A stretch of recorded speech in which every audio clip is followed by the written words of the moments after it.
Bienvenidos a Mirador Universitario, en una serie de programas que hemos intitulado Agenda 2030, Universidad que construye futuro.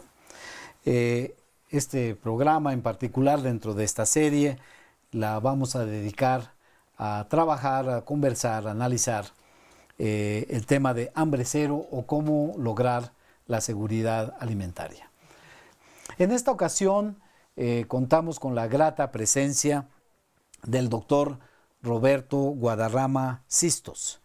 Él es economista de profesión, hizo su maestría y su doctorado en economía por la Universidad de Glasgow en el Reino Unido y fue fundador y actualmente director general del Instituto para la Planeación del Desarrollo, que es una institución científico-tecnológica con más de 450 estudios y proyectos en materia alimentaria. Esto, entre algunas de las actividades que él realiza, ha sido profesor universitario, servidor público, en fin, en posiciones muy relevantes.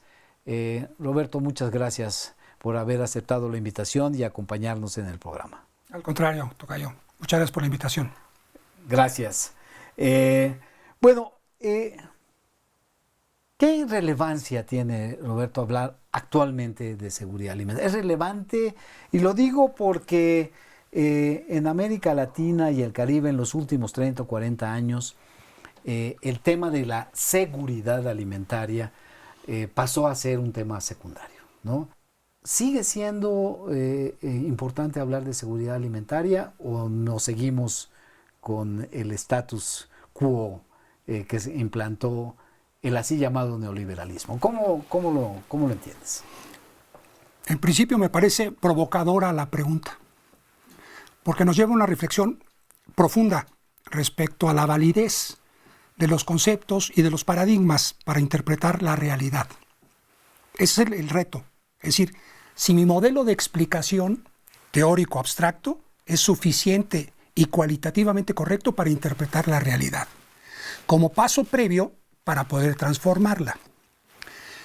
El término que yo le llamaría categoría histórica de seguridad alimentaria corresponde con un momento histórico en donde el neoliberalismo, como tú claramente lo planteas, impone como criterio dominante desde la FAO, desde Naciones Unidas y por supuesto en las políticas nacionales de los países se van incorporando como de manera natural. Hablemos de seguridad alimentaria. La seguridad alimentaria tiene que ver fundamentalmente con saldos de balanza comercial agropecuaria positivas, que tú tengas las suficientes divisas para comprar lo que requiere tu población. Y con base en ello, el modelo neoliberal durante 40 años impuso esa lógica. Yo vengo de una experiencia profesional en donde, previo al modelo neoliberal, todavía en una economía muy regulada y muy keynesiana, en el Estado de México, en el gobierno mexicano, nosotros impusimos el concepto de autosuficiencia alimentaria. Y ese concepto lo que nos permitía era decir, generemos actividades alimentarias que tiendan a atender las necesidades nutricionales y alimentarias de nuestra población. En consecuencia, calculemos cuáles son esos requerimientos alimentarios y nutricionales de nuestra población, identificamos los déficits, qué población no cumple con esos mínimos alimentarios recomendados, y hagamos los ajustes en la cadena alimentaria, o le llamábamos nosotros el sistema alimentario, para que podamos responder a esa demanda, a esa necesidad social, incluyendo la demanda efectiva en el mercado. Partamos entonces de esas necesidades y con base en eso desarrollamos una serie de proyectos que tendían a generar la autosuficiencia en el país.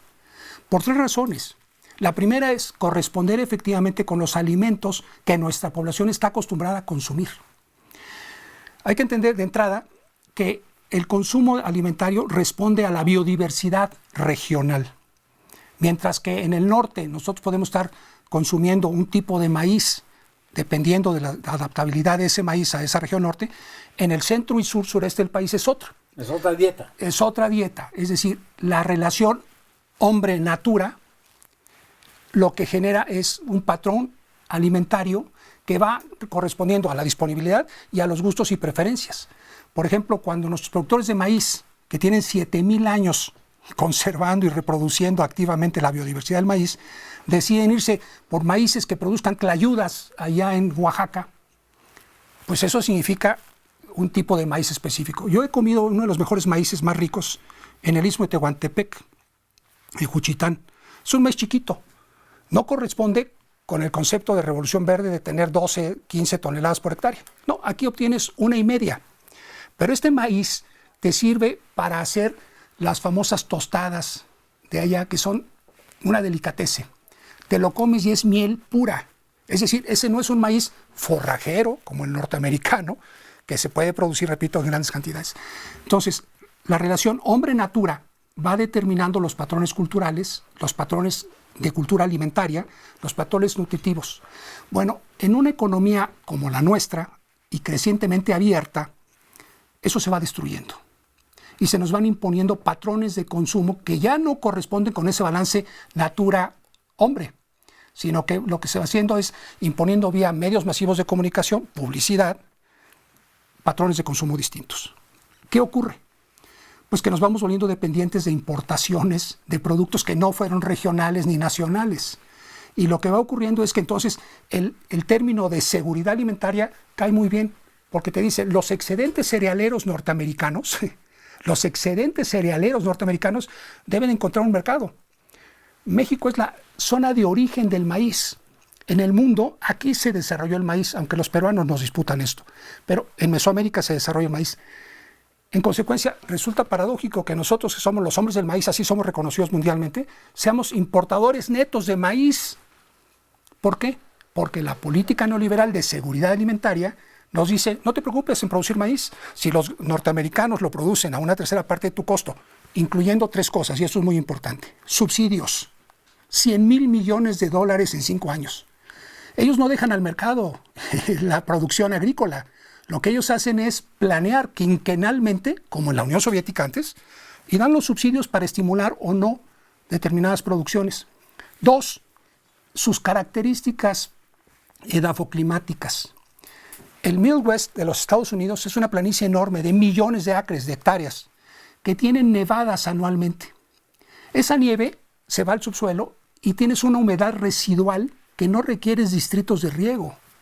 Nosotros, para convertir los desiertos en distritos de riego, tuvimos que invertir en 6 millones de hectáreas de riego, un dineral, y se quedó desprovisto toda la economía campesina.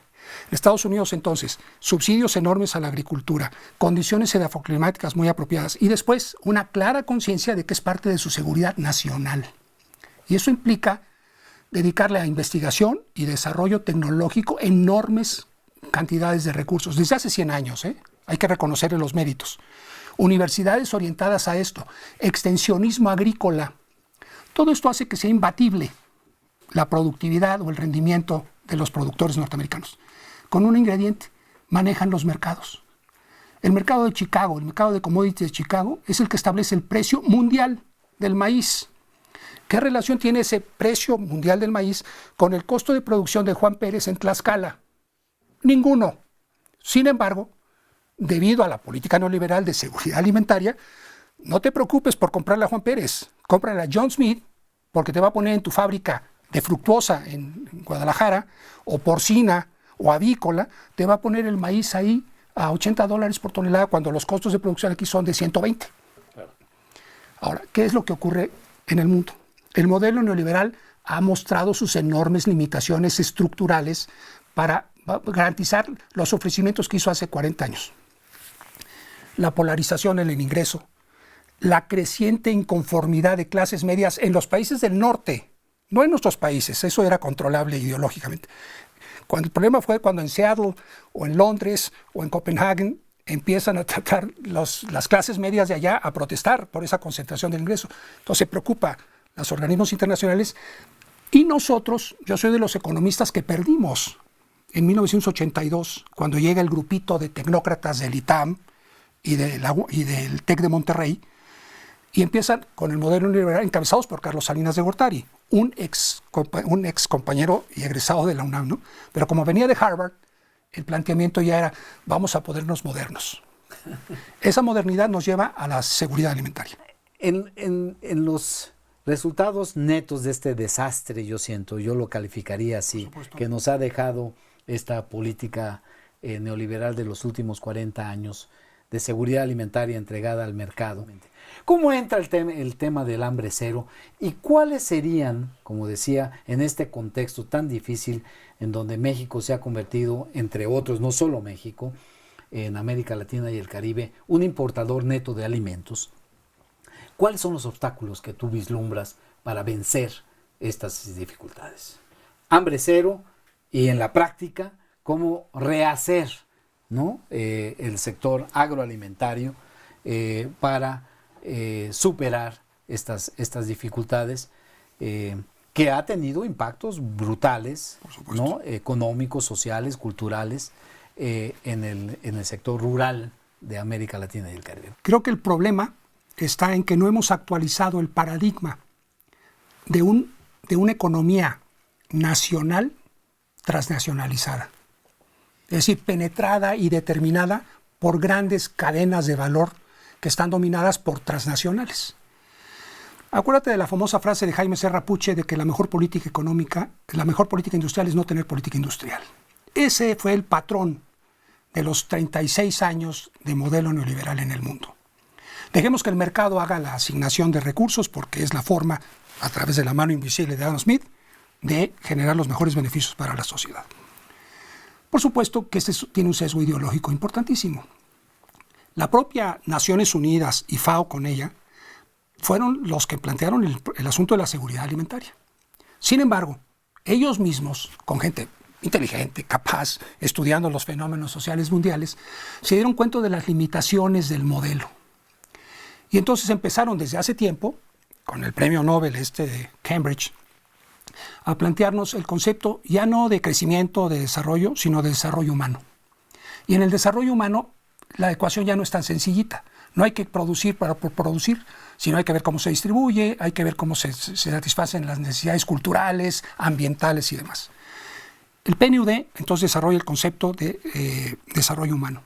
Y años recientes, dependiendo también de Naciones Unidas, aparece la Agencia del Desarrollo Sustentable, el 2030. Y ahí lo que tratan de hacer es sistematizar de manera mucho más consistente cuáles son esas prioridades para el mundo, incluyendo las economías nacionales. Y plantean 17 objetivos con 167 metas. Pero lo hacen, y ahí vuelvo nuevamente al asunto del paradigma, lo hacen como lo saben hacer pues las gentes que estudiaron, que ya tienen sus años y que a base de esfuerzo han llegado a determinadas posiciones, defendiendo sus visiones. ¿Cuál es la visión limitante desde mi perspectiva de la Agenda del Desarrollo Sustentable? Que carece de esa visión global, sistémica. Y aquí subrayo el concepto de sistémico. ¿Qué quiere decir esto? El objetivo 2, hambre cero, es solamente uno de los objetivos que tienen que ver con el hambre. Es uno de los objetivos que tiene con lo alimentario. El objetivo 12.3 tiene que ver con una producción que atienda las mermas y pérdidas post cosecha. Entonces cuando uno dice, caray, entonces el hambre cero no tiene que ver no únicamente con el objetivo 2, sino también con el 12 y también con el 1, que es pobreza. ¿Y por qué apelo a que son al menos 3 objetivos de los 17 los que tienen que ver con el hambre? Porque tengo un enfoque sistémico. Y el enfoque sistémico lo que me indica, como lo decía yo en la primera pregunta tuya, empieza efectivamente en el consumo, en la demanda, pero continúa con la fase de comercialización minorista de alimentos. La red de tiendas que venden directamente a las familias o que venden alimentos preparados. En México la red es de 1.5 millones de comercios minoristas de alimentos. Cuando uno va continuando por la cadena alimentaria, se da cuenta de que hay alrededor de 100 comercios mayoristas o centrales de abasto con comercios mayoristas que abastecen esos 1.5 millones de puntos de venta. Y hay una industria alimentaria y hay una industria, otros eslabones que tienen que ver con el acopio, el almacenamiento, la agroindustrialización, el transporte. Y finalmente llegamos a la producción agrícola. Esa concepción sistémica de lo alimentario, entonces sí tiene que ver con la producción agrícola, pero no exclusivamente. Es más, Lo he afirmado en el Senado y en algunas otras conferencias con el director del Colegio de Posgraduados, con el director del INIFAP, para afirmar categóricamente que la solución de capitalización, desarrollo del sector rural, la parte agrícola, no tiene que ver con el sector rural. Tiene que ver con la forma en la que se interrelaciona con el resto de la cadena de valor. Y te pongo un ejemplo muy rápidamente. Visto sistémicamente, es mi unidad de análisis, y por eso hablo de que no se han actualizado los paradigmas porque seguimos pensando sectorialmente, y sectorialmente correspondió también en su momento histórico a una economía cerrada, o vamos a llamarle a una economía nacional. Protegida, en donde la ley de SEI, de que la oferta crea su propia demanda, funcionaba, y si no en el caso de México, pues entraba con ASUPO para hacer los ajustes del caso. En una economía abierta no, la ley de SEI ya no funciona. Y entonces tú dejas que el consumidor, torpedeado por publicidad, que le cambia los patrones de consumo permanentemente, pues prefiere importaciones que producciones nacionales en términos sistémicos nuevamente, ¿no? Entonces ahí está el reto. ¿Cómo lo hacemos para que nuestra producción agrícola compita contra las producciones importadas? Y eso requiere de soberanía alimentaria. Es decir, de la capacidad que tiene la sociedad y su gobierno por conducir la política alimentaria, ya no a través del mercado con los conceptos de la seguridad alimentaria, que lo que requerías era tener divisas suficientes para comprar los millones de toneladas de maíz o de frijol o de arroz. Nos volvimos fuertemente dependientes de los productos básicos. Pero ¿qué impacto tuvo eso que casi nadie lo dice? La expulsión, la migración de todos los productores de básicos hacia los Estados Unidos o hacia nuestras urbes. Ese es el resultado. Se creó una ausencia de hombres en edad de trabajar, se crearon las mujeres y los niños esperando escapar del medio rural. Esa fue la consecuencia de la destrucción de las cadenas de valor, maíz, frijol, arroz, trigo, porque se prefirió la importación. Vuelvo nuevamente al punto. ¿Qué es lo que tenemos que hacer para América Latina? Cambiar nuestro paradigma, actualizarlo. Dejar de tener los enfoques sectoriales, en donde vemos a la agricultura, por un lado, en un sector aislado de la industria y del comercio. No, lo que tenemos que hacer es generar sistemas, un enfoque sistémico, para que desde la demanda, no desde la producción, veamos cuáles son los problemas estructurales que tenemos que superar. Y un primer problema estructural en la cadena alimentaria es la baja productividad que tiene. Nada más te comento rápidamente. La cadena alimentaria produce el 30% del Producto Interno Bruto del país. Visto sectorialmente, como lo ven siempre los tecnócratas, es solamente el 5%. El sector agropecuario. No. El sector agropecuario da nacimiento a actividades post cosecha, de industrialización y de comercialización, y todo esto suma 30% del PIB. No solo eso. En términos de PEA, de población económicamente activa, representa el 39%. Es muy importante. Sí, es la más importante, es el clúster o el sistema más importante de la economía mexicana. Hablemos de industria aeroespacial, nos llenemos la boca con esas cosas. La más importante es la cadena alimentaria en la economía mexicana. Sin embargo, en términos de PEF, el presupuesto de egreso de la Federación, recibe migajas. ¿Qué requerimos hacer para romper? Si el 39% produce el 30%, tenemos un problema de productividad comparada con la media nacional. Estamos por debajo 40%. ¿En dónde? En la fase agrícola y en la fase de comercialización minorista. Ahí es donde se concentran los mayores contingentes con bajas productividades. ¿Qué tenemos que hacer?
¿Qué recomendaciones harías para dos actores, ¿no?, que creo que son importantes en este tema?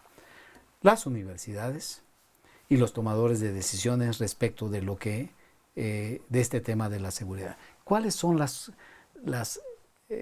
los puntos centrales sobre los que habría que investigar y sobre los que habría que decidir para transformar, me parece, el estado de cosas que tenemos actualmente? Necesariamente tendría que ser muy esquemático, pero sí quiero darles la película completa. Las experiencias internacionales exitosas en el mundo indican que se ponen de acuerdo 4 agentes o conjuntos de agentes para hacer posible no solo la vinculación a la universidad e industria, sino hacer competitiva su economía. El primero de ellos, ya lo decía, son los agentes económicos que integran, que operan las cadenas de valor, desde el consumidor hasta el productor. Ya decíamos, pasando por el comerciante mayorista, minorista, industrial, acopiador, transportista y demás. Primero, entender cuáles son sus requerimientos de competitividad que tienen vis a vis las importaciones que realizan en algunos eslabones, y eso no lo hacen ellos solos. Segundo, la comunidad científica tecnológica, las universidades y los centros de investigación que de ahí se derivan. Normalmente lo que hacen ellos es definen su propia agenda de investigación y lo hacen en función, pues, del conocimiento que tienen en el área, en fin, una serie de cuestiones. No necesariamente de los requerimientos del sistema alimentario o de la cadena, de las cadenas económicas. No necesariamente. Es más, a los científicos básicos se les desprestigia si empiezan a pensar en alguna suerte de ciencia aplicada y demás, ¿no? Craso error. Hace 30 años recibí un premio Nobel, estando en el sistema alimentario mexicano, y lo que me dijo es, cuando yo le dije, oye, no hay un conflicto de interés entre ser hombre de ciencia básica y ser hombre de negocios, porque venía representando a Cetus, una empresa de biotecnología, me dice, no, al contrario, lo que no se comprende es que ahora, estoy hablando de principios de los 80s, la ciencia tiene todos los recursos que necesite para hacer investigación, con una condición, que sea buena ciencia. ¿Por qué razón? Porque en cuestión de meses, y no de años, empiezan a producir, esa ciencia básica empieza a producir ya productos mercadeables en el mercado, innovaciones tecnológicas. Esa es la gran revolución que no hemos comprendido en nuestras comunidades latinoamericanas. En consecuencia, el segundo elemento es comunidad científica tecnológica inducida, bueno, un cuarto agente ahora lo mencionaré, inducida para que empiece a tener prioridades respecto a estas demandas que tienen de competitividad o de innovación tecnológica que tienen los agentes. Tercer componente o tercer grupo de elementos, los funcionarios públicos en las distintas secretarías del gobierno federal, estatal y municipal. Ellos son los que manejan los recursos públicos y tienen, además por mandato, que generar programas, proyectos y reglas de operación. Y no siempre, más bien nunca, están totalmente actualizados respecto a los requerimientos que tiene la cadena, requerimientos de innovación. Pongo un ejemplo. Hace 20 años estábamos tratando de producir in vitro el Hevea brasilensis, el hule natural. Los investigadores de aquí solamente tenían, vamos a llamarle así, materiales vegetativos ya superados. No conocían lo último en materia de clonación de esto. Y los programas y reglas de operación que tenía el gobierno federal decían que solamente se podía reproducir de una determinada manera. A, que era la obsoleta, era la vieja. La B y la C no la conocían, en consecuencia no estaban en las reglas de operación y no era posible financiar esa innovación. Tercer grupo, bien intencionados, visiones sectoriales poco actualizadas, programas que no responden a los requerimientos de innovación que tiene el sistema. Y cuarto, algo que no existe en América Latina, think tanks que articulen, que vinculen a estos agentes. ¿Cómo los vinculan? Y el orden es muy importante. A partir de hacer la prognosis de los requerimientos de innovación que tiene la cadena, inducir o seducir, yo les llamo muchas veces, a los investigadores de nuestra comunidad científica nacional y regional. Yo les digo, si yo tengo que ir con el doctor Luis Herrera Estrella, que es nuestro mejor biólogo molecular vegetal, lo invité a que hiciera el genoma de la caña de azúcar o el genoma del café, ¿no? Y lo que me dice, simpáticamente me dice, yo del café sé que hay capuchino y express, ¿no? Pero sé que en cuestión de 2 semanas ya él tenía claro cuáles eran los cromosomas que tenía, que el café arábigo, el robusta, ya tenía una visión clara del asunto. Y tratamos de conseguir recursos para que él se dedicara a desarrollarnos el genoma funcional y estructural de la caña de azúcar, por un lado, y del café antes. ¿Por qué? Porque esas son las innovaciones que requiere el sector, vamos a llamarle aquí la fase productiva, que no saben que, los productores no saben que requieren eso. Es a lo que me refería yo cuando el enfermo no te puede decir cuál es la solución. Entonces, esos think tanks en Alemania, en el Reino Unido, en Francia, aún en Italia y España, pero ciertamente en el continente asiático, las ciudades científicas de Corea, los chinos ahora haciendo todo este avance, los japoneses, lo que hacen es integrar estos en lo que se llaman ahora ecosistemas de innovación, sistemas de innovación regionales, llámese como quieran. Lo importante es el orden. Primero, identificar la demanda de innovación tecnológica para elevar la competitividad y hacer sostenibles en las cadenas contra la competencia internacional, entendiendo el esfuerzo que están haciendo otras cadenas internacionales. 2, seducir a la comunidad científica tecnológica para que ponga dentro de sus prioridades y con los recursos de los gobiernos las investigaciones que lleguen a nivel, no de prueba piloto. Yo a veces les digo, yo no quiero un biojuguete, quiero una biotecnología. Porque hay todo un problema, vamos a llamarle científico, del escalamiento. No es nada más yo lo reproduje aquí en... No, un momento. Ahora, ¿cómo me llevas para crear lo que yo llamo el vector tecnológico para llegar desde la ciencia básica, ciencia aplicada, desarrollo tecnológico, innovación, al eslabón específico de la cadena para hacer la innovación de producto, de proceso, etcétera, ¿no? 4 elementos, carecemos del cuarto, hay que impulsarlo fuertemente. Sí tenemos que tener una formación científica básica, si no logramos digamos, responder a los retos que implica esta integración, ¿no?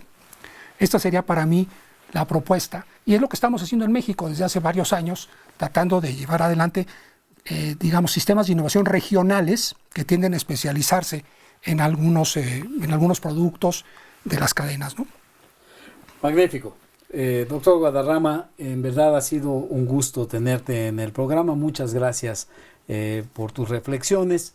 Quiero agradecerle al público su presencia con nosotros en esta importante discusión y también invitarlos a seguir con nosotros en los próximos programas de la serie que están dedicados a estos temas relacionados con el quehacer universitario por una parte y los objetivos de desarrollo sostenible en la Agenda 2030 de las Naciones Unidas.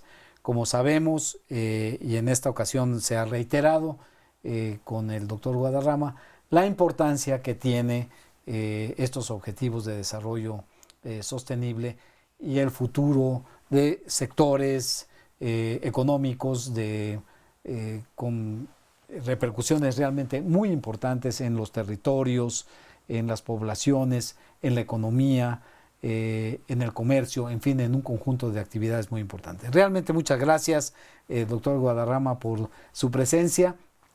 Despedimos el programa, como decía, invitándolos a que nos sigan acompañando y hasta el próximo programa. Hasta luego.